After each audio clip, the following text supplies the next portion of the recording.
Hi, I'm Duke. Recent school shootings like Sandy Hook has brought violence into question with young people, teens, children. Basically,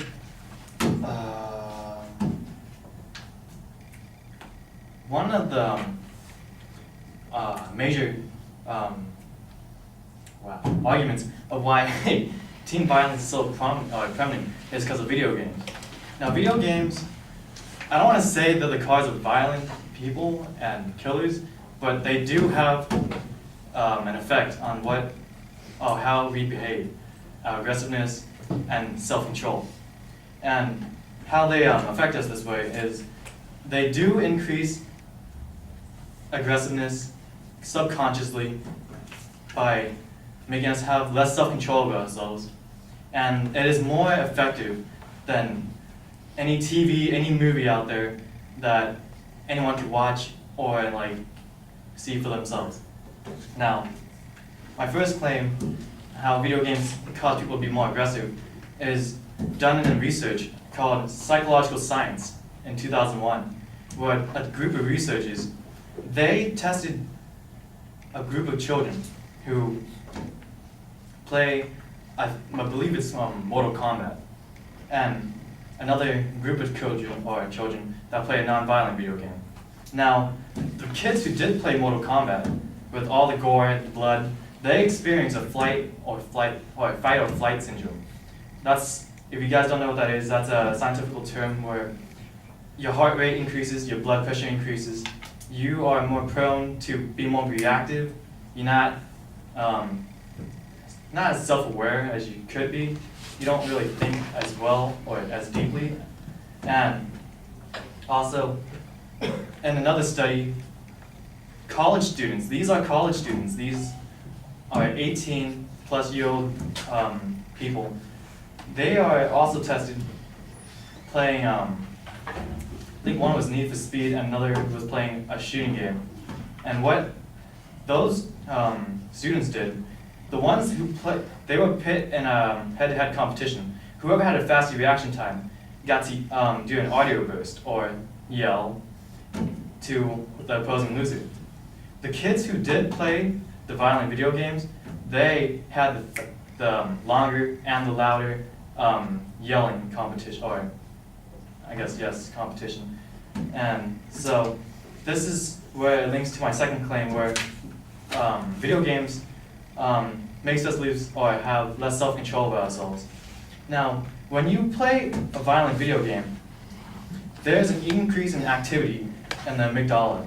And the amygdala is a section in your brain that has control over your emotions and basically what makes you angry, sad, basically that's happy, is experiencing an increase in activity there. While the other part in the brain, called the prefrontal lobe, experiences a decrease in activity. What the prefrontal lobe controls is self-control, concentration, and And these brain scans are done on approximately 44 students by the Indiana University of Medicine. And so this is, video games is probably the reason why it's more effective on kids than TV, movies, and TVs and movies, is because they're so, you have to partake and be active in it, then, video games makes you, video game makes you an active partaker in it, which is why video games is more harmful than any TV and movie.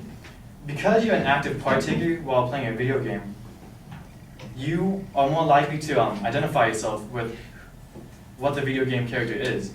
Because when you watch a movie or a TV, you know who plays Batman. You know who he is. You can't identify with Batman as well as his actor. But when you play a game like Call of Duty, you're the man behind the gun. You don't know who he is. You could see his face if you go into a third-person perspective, but he doesn't do anything if you don't do anything as well. When you have an active an active place, then you are more likely to self-identify yourself subconsciously with that character. And not only is being active an important part of why video games are more effective than TVs and movies are, but the video games reward you for what you do in that game. In Grand Theft Auto, you shoot a prostitute and you get points for that. That's awesome, right? You do it some more. Why not? But that's exactly why video games are so much more effective at helping us identify with who the character and why we love playing video games.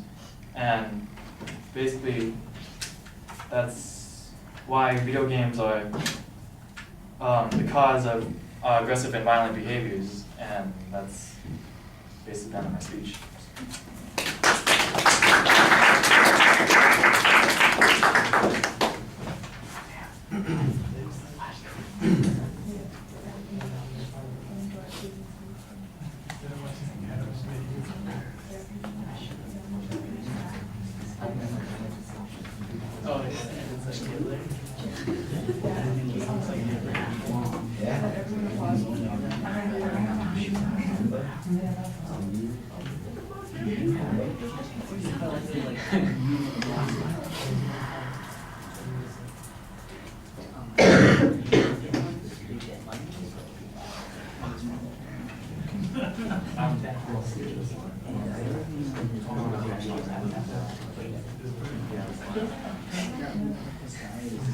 All right, Duke, I thought you had a little bit of trouble getting started. You used the Sandy Hook thing, but it really doesn't seem very clearly connected to the video game issue. It's,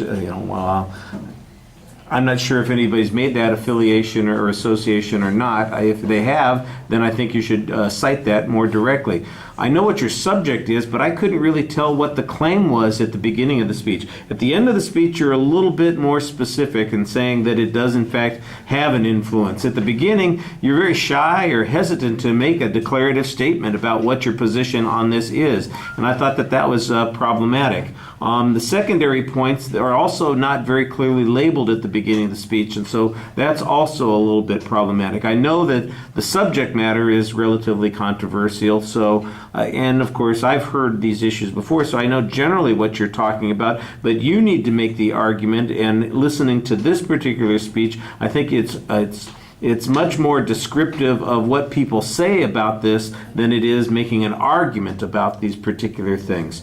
I thought that, especially on the evidence that you provide, you cite some studies, and mostly what you're doing is you're describing what the studies are, and you're summarizing what you think the results mean, instead of giving us direct quotes from the conclusions of the research or presenting the statistical results that the studies presented, and I think that that makes the evidence less effective than it ought to be. Also, you're not always citing the sources very clearly. I mean, I get a reference to, I guess it's University of Indiana study, and I'm going, okay, well, when was it done? Who's responsible for it? Where was it published? Any of those kinds of things. There's not any citation of data like that. At the end of the speech, there's a little bit of a summary of the argument, and I thought that that was a bit clearer about what you're saying. Like I said, I thought at the end of the speech you had a clearer statement of what the real argumentative position was. The language seems a little bit more passive than you want it to be. When you're making an argument, you need to have stronger declarative sentences so that we know what the inference is. All right, thank you.